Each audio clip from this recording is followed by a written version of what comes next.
اس پر جمعیت علماء اسلام کا موقف بڑی وضاحت کے ساتھ سامنے آ گیا تھا کہ ہم نے ملک بھر میں اس الیکشن کے نتائج کو مسترد کر دیا تھا، اور جو موقف ہم نے اختیار کیا تھا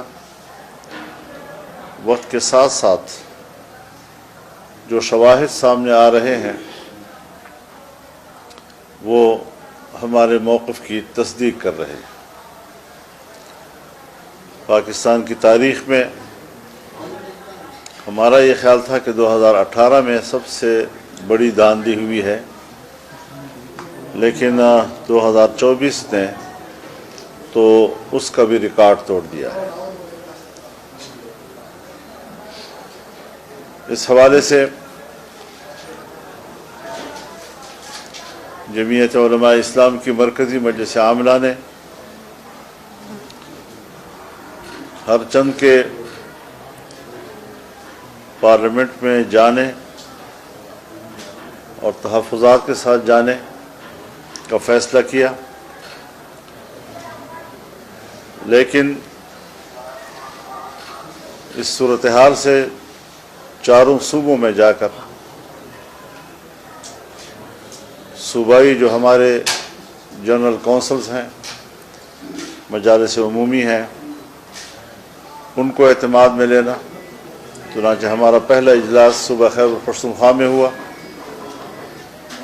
اور ابھی دوسرا اجلاس ہے یہاں کراچی میں ہو رہا ہے، اس کے بعد پھر پنجاب میں جائیں گے۔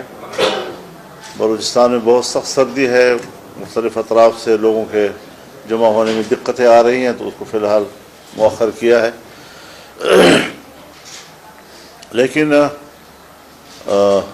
یہ ایک حقیقت ہے کہ جمہوریت اپنا مقدمہ ہار رہا ہے اور پارلیمنٹ اپنی اہمیت کھو رہی ہے۔ اس صورتحال میں اب کیا کیا جائے؟ یہ پارلیمنٹ جس وقت ہم دیکھ رہے ہیں یہ عوام کی نمائندہ نہیں ہے، یہ دھاندلی کی پیداوار ایک پارلیمنٹ ہے جس میں کچھ لوگ اپنے آپ کو حکمران کہلائیں گے اور قوم کے دلوں پر وہ حکومت نہیں کر سکیں گے۔ ان کی جسموں پہ تو شاید حکومت کر سکیں، لیکن قوم دل سے اس کو تسلیم نہیں کرے گی۔ تو اس حوالے سے ہم آج یہاں کراچی آئے ہیں۔ یہاں کے صوبائی جنرل کونسل اور یہاں کے ورکرز، ان کے ساتھ ہم نے ساری صورتحال پہ بات کرنی ہے، اور پھر مزید ہم پورے ملک میں تحریک چلانے کا ایک لائحہ عمل بھی بنائیں گے۔ بھرپور تحریک ہوگی، عوامی قوت کے ساتھ ہوگی، اور وہ ملک کی سیاست کو تبدیل کرے گی، اس کا کایا پلٹے گی۔ حالات اس طرح نہیں رہیں گے جس طرح کے ہم پہ مسلط کیے جا رہے ہیں۔ یہ حالات ہم نہ تسلیم کرتے ہیں، نہ اس کو ہم قبول کرتے ہیں۔ اس کے خلاف بھرپور عوامی رد عمل آئے گا، لیکن ہم اس کو منظم طریقے سے آگے بڑھانا چاہیں گے۔ مزید اگر آپ حضرات کا کوئی سوال ہو تو بسم اللہ۔ نواز شریف سے کیا شکوے، کیا شکایت آپ نے کی؟ اور زرداری صاحب کہتے ہیں کہ آپ کو منا لیں گے، کیا آپ کو منا لینے میں کامیاب ہوں گے؟ دوبارہ خود شامل ہوں گے؟ دیکھیے، ہمارا کوئی ذاتی جھگڑے کسی کے ساتھ نہیں ہے کہ وہ ہمیں منا لیں گے۔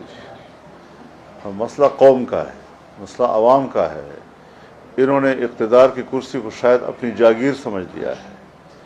وہ سمجھتے ہیں ہم پوری اسمبلی جو ہے وہ پیسے کی طاقت پر خرید لیتے ہیں۔ چنانچہ سندھ اسمبلی خریدی گئی ہے، بلوچستان اسمبلی خریدی گئی ہے، اور مختلف صوبوں میں انہوں نے جو پیسہ انویسٹ کیا ہے، پیسے کی بنیاد پر اگر ملک کی حکومت چلنی ہے اور اسمبلیاں خریدنی ہیں تو پھر ظاہر ہے کہ ہم تو فارغ ہیں۔ مولانا صاحب، پی ٹی آئی کہہ رہی ہے کہ ملک کی بڑا گرینڈ الائنس بنانے جا رہے ہیں سندھ میں، جیسا کہ 4 جماعتی اتحاد ہے، جو پی ڈی اے اور جے یو ہے، تمام جماعتیں جو الیکشن میں دھاندلیوں کے خلاف متحرک ہے۔ کل رات آپ کی جی ڈی اے کے رہنماؤں سے ملاقات ہوئی ہے، کیا سندھ میں اس جو احتجاج جاری ہے اس کو مزید وسیع تر بنایا جائے گا، اور گرینڈ الائنس جو بننے جا رہا ہے اس کے حوالے سے؟ دیکھیے، ابھی تک کسی گرینڈ الائنس کا کوئی اس وقت باضابطہ تجویز نہیں ہے۔ رات کو بھی ہمارے ایک دوست نے گھر کے کھانے پہ سب کو بلایا تھا، ملاقات ہوئی سب کے ساتھ، بڑی اچھی ملاقات رہی۔ تو یہ ملاقاتیں ہونی چاہیے، اس میں مذاکرہ ہوتا ہے، اس میں ڈیبیٹس ہوتی ہیں، حالات کو سمجھا جاتا ہے، اور یہ ہمیں اندازہ لگانا ضروری ہے کہ ہم آئین و قانون کے حدود میں رہتے ہوئے اپنا حق اظہار رائے استعمال کریں۔ اور اس وقت نوجوان نسل میں بہت زیادہ شدت آ رہی ہے، اور ملک کے اندر ایک نظریہ تو نہیں ہے، بہت سے لوگ اپنے نظریوں کے حامل ہیں۔ کچھ لوگ ویسے ہی اسمبلیوں سے مایوس ہیں، ایک زمانہ ہو گیا کہ مایوس ہیں، مزید ان کو اسمبلیوں اور جمہوریت سے مایوس کیا جا رہا ہے۔ ایک طبقہ وہ بھی ہے جو بالکل جمہوریت کو کفر سمجھتا ہے۔ ہم نے اس ماحول میں جمہوریت کے ساتھ کھڑے ہونے کا فیصلہ کیا۔ ہم نے آئین اور قانون کی روشنی میں جمہوریت کی تشریح کی اور لوگوں کو اس کی طرف آمادہ کیا۔ یہ ساری قربانیوں کے باوجود کون ہے جو ہمارے اس حق پہ ڈاکہ ڈالتا ہے؟ ہم کوئی ڈاکہ تسلیم نہیں کرتے۔ ہم ڈاکہ ڈالنے میں مجرم سمجھتے ہیں۔ لاکھ دفعہ وہ اسٹیبلشمنٹ ہو، لاکھ دفعہ وہ فوج ہو، لاکھ دفعہ وہ مسلح قوت ہو، لیکن جبر کو جبر کہا جائے گا، اس کو کبھی عدل تسلیم نہیں کیا جا سکتا۔ حضرت یہ بتا دیں، یہ کہا جا رہا ہے کہ جس طرح سے پہلے عام لوگ بھی یہ کہتے ہیں کہ زرداری صاحب سے بھی آپ کی دوستی، میاں صاحب سے بھی آپ کی دوستی رہی ہے اور اب بھی ہے، تو اس وقت ایسے کون سی وہ چیز سامنے ہے کہ آپ اتنے ان سے دور ہوئے؟ دوسری یہ کہ کس کو سمجھتے ہیں کہ اسمبلیاں خریدنے کا آپ کن کو کہہ رہے ہیں، اور اصل ذمہ دار کون ہے جنہوں جی، میں بڑی وضاحت کے ساتھ عرض کر دینا چاہتا ہوں جی کہ پیپلز پارٹی کو اور مسلم لیگ نون کو تقریباً وہی مینڈیٹ ملا ہے 2018 میں ملا تھا۔ پھر اس وقت دھاندلی کیوں تھی اور آج دھاندلی کیوں نہیں ہے؟ پی ٹی آئی کو وہی تقریباً مینڈیٹ ملا ہے جو 2018 میں ملا تھا۔ اس وقت دھاندلی نہیں تھی، آج دھاندلی کیوں ہے؟ دونوں سے سوال ہے، لیکن جمعیت علماء اپنے اصولی موقف پہ قائم ہے۔ دھاندلی 18 میں ہوئی ہے تب بھی دھاندلی ہے، دھاندلی 2024 میں ہوئی ہے تب بھی دھاندلی ہے۔ جہاں تک پارٹیوں کا تعلق ہے، ضرور سب دوست تشریف لائے ہیں، ان کے اکابرین تشریف لائے ہیں، ہم نے ان کو احترام دیا ہے۔ احترام کا رشتہ تو پہلے بھی رہا ہے، آئندہ بھی رہے گا۔ پی ٹی آئی کے وفود بھی آئے ہیں، ایک سے زیادہ مرتبہ وہ تشریف لائے ہیں، ہم نے ان کو بھی احترام دیا ہے، عزت دی ہے۔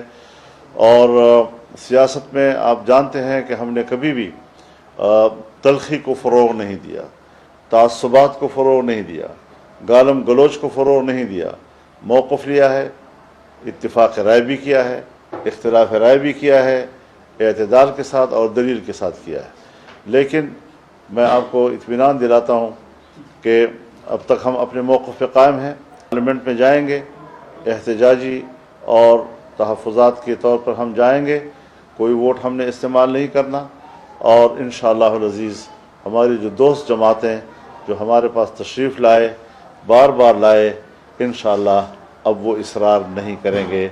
ہم نے اپنے موقف ان کو تقریباً منوا لیا ہے۔ مولانا صاحب، آپ پی ڈی ایم کی سربراہی کی اس زمانے میں آپ کی اس وقت کی فوجی قیادت سے ملاقاتیں بھی ہوئی، لیکن یہ کیسے ہو گیا کہ مسلم لیگ نون اور پیپلز پارٹی کو تو ان کی ساری سیٹیں مل گئی، لیکن جن سیٹوں پہ آپ سمجھتے تھے آپ کو امیدوار جیتنا چاہیے، نہ صرف آپ بلکہ مذہبی جماعتوں کو اس الیکشن میں بڑا دور پرے رکھ دیا گیا ہے، تو آپ کیا سمجھتے ہیں اس کے ذمہ دار کیا وہی قوتیں جو 2018 میں جنہوں نے الیکشن؟ جی بالکل، وہی قوتیں ذمہ دار ہیں، یہ بین الاقوامی دباؤ میں بھی رہتے ہیں،